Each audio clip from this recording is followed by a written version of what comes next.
Hello and welcome to a special episode of Lead the People podcast I've been doing for a long time. This is a solo episode. It's going to just be me today. I haven't done one of these in over 3 years. And if you don't know me well, I'm super awkward anyway. I do better when I'm around other people, but I'm going to muscle through this one. And the reason why is because I've talked to hundreds of leaders and managers over the years. I'm really always talking to them about productivity, how things are going, their overall effectiveness. If you've heard me on the show, you've heard me talk about performance and people and purpose. Well, this kind of fits in that performance category. So this is a pretty tactical, hands-on episode. And when I'm talking to these managers and leaders, I hear this common refrain: I don't have enough time, or I'm not sure if I'm doing things right, or I feel like I'm constantly behind. That might sound familiar to you. I know I've been there for a long time, and I've tried different techniques over the years, and I've had reasonable amount of success. So I figured, after years of hosting the podcast and talking to these incredible leaders and learning about what works for them and testing these different things myself, different tools, different techniques, I've identified what I call 10 game-changing leadership tools, and that help solve the types of problems of either being overwhelmed or not knowing how to really boost your effectiveness. Now, these aren't just random recommendations, and they're not pay to play. Anybody you hear from me, they're not sponsored of the show. There's no sort of anything like that. These are tools that I either personally use or I know well enough to admire and recommend them.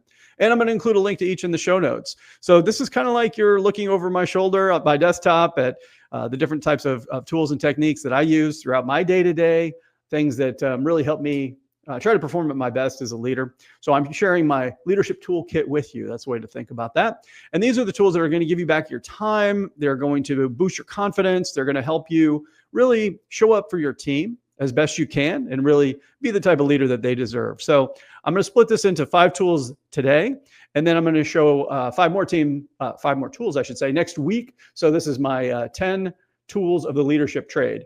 So let's go ahead and think about it this way. When you look at this first tool that I'm going to be talking about today, it's Todoist. Todoist is basically falls under this category of task management or maybe even time management. And the challenge is that we need to move from chaos to control. That's the best thing. And so after many, many years, I used a paper and pencil notebook, and it was pink in color. So it was very identifiable. I used it around my house. And what would happen is I would draw a line down the center of the paper, and then on the left side, I would just put all my to-do list items. And I did that for years. This is going back quite a ways, but when my kids were young and I had weekend chores or whatever it is, that was a system that worked really well for me. And I didn't really have something similar for my work life. So I ended up signing up with Todoist, which was pretty cool. And I've used it for a long time. I had to actually look, and the first notification I got from them was 546 weeks ago. That's more than 10 years ago. So I've been using Todoist for more than 10 years. One of the things that was really fun in the beginning is that they offer something called karma points. So it's basically as you check off tasks and you use the tool properly, then they kind of reward you. It's a little gamification, right? And they go through the different progression levels. I've been at what they call the enlightened level of karma for a long, long time. So I'm very proud of that. I remember mentioning on LinkedIn and got a little shout out from them that I had made it that level. So I discovered that one of the reasons why I really wanted to use Todoist is because I have a lot of recurring tasks, like things that I say every Monday, every Saturday, every whatever, I want to do this. And it makes it easy that I don't have to remember that. It just kind of automatically does it. When you check it off, it just schedules it again for you the next time, which is pretty cool. So you may have recurring tasks as well. It could be things like on the weekend, like groceries or bills, those kinds of things. But you might also have status updates or meetings. You can use it certainly for work as well. One other thing I like about Todoist is that it synchronizes across all my devices. So I could be somewhere out in town and I just think of something randomly. All I have to do is just open up the app and tap it into my phone. Bang, it's captured. I use it on multiple desktop computers like laptops and things. And I can always pull it up and I always get a real-time view, which is really convenient, really powerful for that. It also has categorizations for things like projects or categories, meaning like tags, or they call them labels. So for example, a project could be work or home or whatever it might be, or you could have a more sophisticated breakdown of your projects. And then categories, I'm running an experiment right now where I'm using these different labels as t-shirt sizes. So whether a given task is small, medium, large, I've got a guest coming up in a couple weeks Andrew Hartman from Time Boss, and he's really got a lot of great techniques for making sure that your commitments manage your capacity. And so this is an experiment I'm running. So even now, after 10 years, I'm still evolving my usage of the tool. Now, you can have scheduling. So you can say, for example, I'm going to do this task on Tuesday at 9 a.m. You can also set an alarm if you want to. I don't set alarms, but you can. And I've even made the iPhone's action button launch. So as soon as I press the action button on my phone, it opens up Todoist, and I can just speak using the microphone feature and just speak right into it and say, add this task to this project for XYZ deadline, and it'll just do it, which is amazing. I also sync my Google Calendar. So anything that I have in Todoist where I have a date, like let's say a date and a time and a duration, it just automatically blocks my time in my calendar. So it really helps me to manage my capacity really well. So for me, it's one system that works across both my home life and my work life. And that was important for me because I find that I was using multiple different systems. And it can be hard because you might have team members that might use something like Asana at work, or there's so many different tools, Jira and all these things. But for me, I'd rather duplicate it in some ways, my world, and still, I don't know. That's just how I've kind of found it. I've had a hard time mixing my work and life into kind of team systems as opposed to coming up with something a little bit better. I think it's always just naturally complicated to manage time. Todoist certainly helps me. As of this episode recording, the pricing is $4 a month, billed annually, so it's really not a huge spend. And like I said, long time, 10-year user. So time management's important. Whatever system you use doesn't have to be Todoist, but that's the one I use. And so I just wanted to share that with you. All right, let's go on to another tool of the trade, and that is MasterClass. So this falls under my heading of investing in continuous learning. I feel that the most interesting leaders are well-rounded, but it's hard to find quality content. I mean, there's a ton of it out there. Obviously, we use things like YouTube, and AI can help us find stuff, and there's tons of great podcasts and everything as well. But I find that MasterClass has really well-designed learning experiences and very high-quality instructors. And they're famous people in many cases, but they must get a lot of help with their instructional design because it comes together pretty well. So I started using MasterClass when I was given a gift from my brother-in-law, which was fabulous. But I renewed my subscription because I loved it so much. And again, that philosophy of mine about leaders being well-rounded, it helps you foster connection. It helps you get new perspective on topics. It helps you to really understand just different ways of seeing things and being able to be more innovative. So I just really like eclectic tastes, and I draw inspiration from everywhere. If you follow me on LinkedIn, you know that I write about all kinds of stuff, and I always look for the leadership lesson in it. But I also find that making recommendations while I'm in the work and working with teams, it's an important way of being able to just, again, be well-rounded. So some of the classes that I specifically have taken, I remember enjoying one from David Sedaris, which was all about storytelling and using, he's a humorist, a little quirky, loved that one. Cornel West had one on philosophy that I found super interesting. Now, those are some that are kind of outside the work world, but there's this mix of both business content and what I would call life content. So you're going to find something no matter what you're into, I believe, if you take a look at MasterClass. Some of the examples from the business world would be like how to have hard conversations with Kim Scott. Kim Scott was my guest for my 100th episode of Lead the People. If you haven't listened to that, you should check out my conversation with Kim Scott. But there's also, classes on negotiation from Chris Voss, on entrepreneurship from one of my all-time favorites, Sarah Blakely from Spanx, and also on leadership from diverse personalities like Jocko Willink from former Navy SEAL, and Howard Schultz, CEO of Starbucks, chairman of Starbucks. So lots of different things in the business world, but also there's classes, again, to be well-rounded around film and TV or cooking, outdoor adventures, science and technology, lots of stuff. I guarantee you, no matter what you're into, you're going to find a quality master class for that. So how I use it, I like to use my evenings and my weekends to continue learning, but I find that my energy level, my cognitive sort of level to actually produce or create or write is a little bit lower because, I've been working all day. But I find that I can consume, I can still learn. So I like to use it in the evenings or maybe on the weekend as well. I like the MasterClass is available on all my devices. I have this tiny little, iPad mini, and it's basically like a floating TV at this point. And I love that I can just be like washing dishes or something and then just be watching a MasterClass. So I'm not saying that you have to multitask all the time, but if I feel like it, that's a nice convenience feature, I would call it.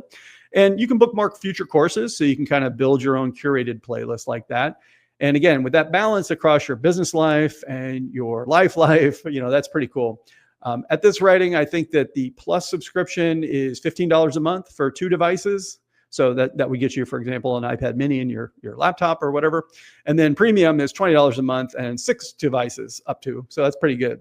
So if you want to be a well-rounded leader, give MasterClass a consideration, I would say.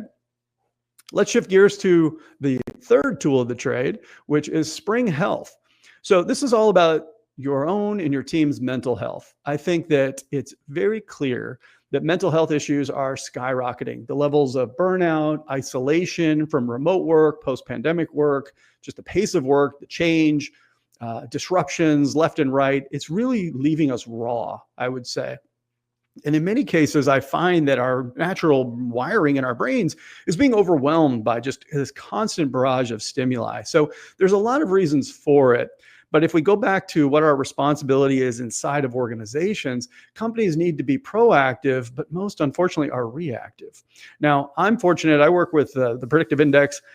PI does a lot in this area. So as an example, we have occasionally, a couple times a year, a company-wide mental health day. And the reason why is because we were finding that some people wouldn't take a mental health day because they didn't want to let down their teammates. So we decided to shut down the whole company. Like, let's just, as long as you're able to come off the phones, et cetera, if you can take the day, and we let people true up their time if they do have to work that day for like customer service roles, et cetera.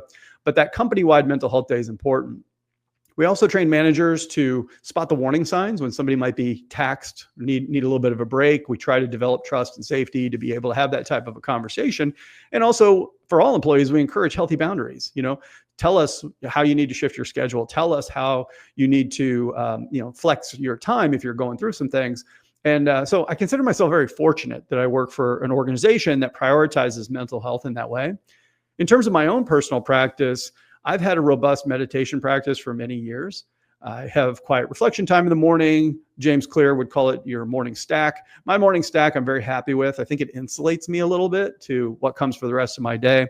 I also use Insight Timer. I didn't include that as one of the tools, but that's my meditation app that I use. And it's got a lot of great content in it too. I primarily use it for its timer. But the important thing is, how do we try to address stress or overwork or burnout before it gets out of hand? So we need to pay attention. I know that for me personally, my tells are when I become forgetful. I see this show up most often, curiously. You're getting a lot of information from me today. Curiously, it shows up for me in my travel logistics. So if I've not booked a hotel, even though I've flown into a city or something like that, it's like, whoa, that's a sign that maybe I need a break. I need to give myself some rest. Physically, it shows up in the form for me personally when it comes to temperature regulation. I find that I get cool when I shouldn't be cool. And I'm like, oh, that means my body's tired physically. Those are some signs that are related to mental health and wellness. Now, Spring Health is a tool that I'll say right up front, it's an employer-based tool. So if you don't have Spring Health, what I want you to do is talk to your HR team. If you are in HR, talk to your managers and partner up on this and say, does it make sense for us to complement or supplement in terms of our benefits package, an employee assistance program like Spring Health? What I really like about Spring Health, their motto, what's good for people is good for business. You hear me say it all the time. Every business is a people business. We will only climb as high as we can through our people. And so it's impossible to have a healthy outcome, right, in terms of organizational outcome with unhealthy people.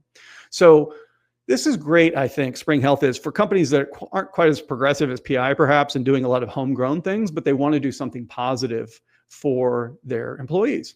So managers can implement Spring Health at the local level. At the same time, it's this proactive approach I shared earlier versus being reactive. And it's flexible, and that the paths are complementary or customized, I should say, for employees. So let's say that employee A has certain types of needs or wants to have sort of a concentrated wellness path versus somebody else who's like, no, I just need an occasional drip, whatever it might be. All that's very flexible.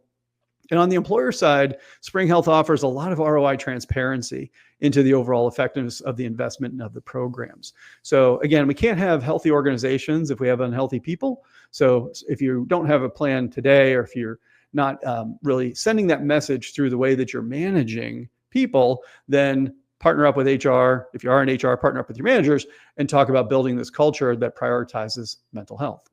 All right, shift gears again. We're up to tool number 4. Tool number 4 is Prezi. Prezi is what I would call something related to rewards and recognition. So we can file this one under how do we build a recognition-rich or rewards-centric culture. And the problem that I see oftentimes is that recognition feels either super generic, or it can be difficult to manage, or it can be sort of something that's words only, or it's very vague. So, and sometimes what I find is that something small but meaningful is what gets remembered. And so in one of my earlier podcast episodes, I had a chance to interview Deborah Squires, and she mentioned that people need to know how much you appreciate them.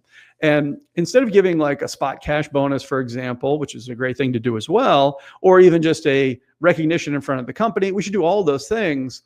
But Prezi is this opportunity to give something that's, it facilitates the process of rewards. And the way it works is that you can give what I would call a flexible gift for employee recognition. So let's say that you wanted to, let's pick a number like $50. And you say, okay, I want to offer 3 of my team members who went above and beyond. We shipped something under a deadline. There were a bunch of surprises from the executive team, but we handled it super well. And you're a manager, let's say you're part of a big company, so you had to go get permission, whatever, and you decide you were going to do this thing. What would happen is then you would basically purchase the 3 Prezi gift cards at $50 each in this example. And it would show up and you would just send that through email or however that works into their accounts. And then they would use their company email, for example, to be able to claim their gift card, right? And you put in a little note and stuff like that. That's great. And then they have what's called their Prezi wallet. Now, from there, they can then convert that into a gift card from whatever preferred store they want. One of the challenges I see with recognition programs sometimes, or reward programs, is we give an employee something, but it's not something they would actually enjoy. They don't have any autonomy in that. And if you just give cash, it's almost like a little bit less meaningful or memorable. So this is kind of somewhere in between in my experience. Now, Prezi currently has more than 360 brands. So lots and lots of brands to choose from. So there's no way you would give an employee something and say, I couldn't find anything. That's just not possible. And so there's brands in there I saw like Chewy, IKEA, Jiffy Lube, Peloton. So you're hearing the range of different types of things that they can claim. I actually received a Prezi gift card. I converted to Sunglasses Hut because my sunglasses were all scratched. I got some new ones. Every time I put on my new sunglasses, I'm going to think a little bit about work and the fact that they recognize me for longevity and my role and all these kinds of things, which is lovely, if you ask me. So that was the one I chose. But again, with 360 brands to choose from, that's pretty wild. It does accommodate gifts of all sizes. So in my example earlier, I mentioned $50. You can go up to hundreds of dollars. And it's all kind of really localized in one place. If you do your gifting, your rewarding, all there, you can have all that transactional history. And it's quick, it's convenient, secure for employees. It's super flexible too. I think once you buy the gift card, for example, then you're kind of committed to that brand. But if something happens, you have a return, it just kind of reloads back onto the card. So it's almost as if you had hand them whatever card, store card that they chose. So this is a way, I think, of really combining the what I call fast but free types of things we need to do every day, like recognition. We need to be doing that, period. But at the same time, sometimes you want something with a little more heft to it. Maybe it's an employee anniversary. Maybe it's a specific sort of, instead of a spot bonus, meaning in terms of cash, which can be a little bit more transactionalized, in some ways it feels a little bit more special. So that's why I like Prezi. I've used it many times. I've consumed it many times. So pretty happy with Prezi. All right, let's go on to our fifth and final tool. I'm trying to keep these episodes a little bit crisp. Again, I'm super awkward when it comes to solo episodes. I feel naked almost without another person here that I can be interviewing, but I'm going to muscle through. And I'm going to take us to tool number 5. Tool number 5 is Canva. I think you may have heard of Canva, of course. But the reason I included Canva, and you can probably put it under this heading of think about something like creating winning presentations or storytelling, mastering storytelling. I like to say that leaders are storytellers, which is true. And I think if you, once you work on your storytelling skills, it's really important to be able to be a good storyteller and understand your message. But when you want to make it look like $1 million, the reality is most of us, I know speaking for myself personally, not a designer, right? And Prezi almost protects you. I work with Steve. Steve is our brand director, and said Prezi almost protects you from being able to create bad designs. It's not 100% true. It's pretty close. And I'm with Steve on that one. So when you think about this example of using Prezi with lots of its templates, I personally pay for the premium plan. And the reality is that it's got a lot of great capabilities for it. I use Prezi almost every day, to be honest with you. I pay for that subscription, even though our company has one, just because I want my own as well. I do a lot of work on LinkedIn, for example. I do work for Boston College where I teach. I do all kinds of stuff. So I have a personal subscription. I'm doubled down on it, and I just love it that much. But here's the thing. Some of the ways that I use it when I'm creating presentations. So I'm creating specific visuals that kind of punctuate my storytelling. I've started using visuals less and relying more on my words, but I still use visuals very specifically. Also, when you have to present data or graphs, it's really good at that too. All of my social media content, just about when I'm creating something on LinkedIn, it almost always starts in Canva. And they have specific social sizes. So if you need to make a LinkedIn post versus a YouTube thumbnail or whatever, it's all automatically loaded. It knows the dimensions of what you need. I also create a lot of PDFs. I love giving away tip sheets when I'm doing, for example, a webinar, like a nice handout, something that takes my lessons and makes them tangible. It's great at animations too. So if you want to make something sort of moving, like a video, whether you're putting it, no matter where you're putting it, it does have great AI tools as well for when you're brainstorming. You just want to kind of see what it has to say, or it can kind of get you started. And then if you do have a team edition, then you can use team collaboration so that other people can share designs. They can collaborate, leave comments. So it's really great for that as well. So love Prezi. I'm sorry, Canva. Love Canva. Love Prezi too. But I love Canva. And I feel like it's really helped add a dimension. I personally believe when you look at the next, call it 5 to 10 years in the leadership space, personal branding is really important because people are going to want to find out what you're all about. And so you need to tell them. Now, you may not need a full-on website, like your own vanity URL website, but if you're on LinkedIn, if you're on Instagram, your social of choice, being able to communicate and put stuff out that is visually on brand for you, it kind of looks the way you want, et cetera. I think Canva can really help you with that. So they have offered some capabilities too around things like spreadsheet support. There's a lot of great project management tools. I find that it's affordable and accessible compared to other alternatives. Like in the old days, the graphic design market, dominated by players like Adobe, was just incredibly expensive. And most people had very basic uses. And I think Canva really saw an opportunity to say, how do we take people with light skills and light needs, but really start to help them get to the next level? And they've invested a lot in terms of it's grown its capabilities. So I'm really happy with it. And again, not a designer over here, but I can make stuff that looks passably decent with the help of Canva. So the best leaders are storytellers. Canva helps me tell my stories more visually, which is pretty exciting for me. So that's it for today's episode. I hope that you found these tools useful.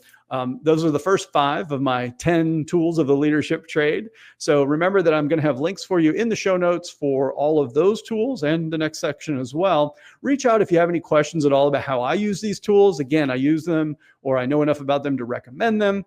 And I'd be very happy to connect with you. And if you've got a situation you're working on, like how do I use it to do the thing, I'd be happy to help you. Just connect with me on LinkedIn. That's usually the easiest way to find me. So next week, I'll have my next batch of 5 more tools for the leadership trade. But I hope you've enjoyed this solo episode, and I'll look forward to seeing you next time. Thanks as always for listening.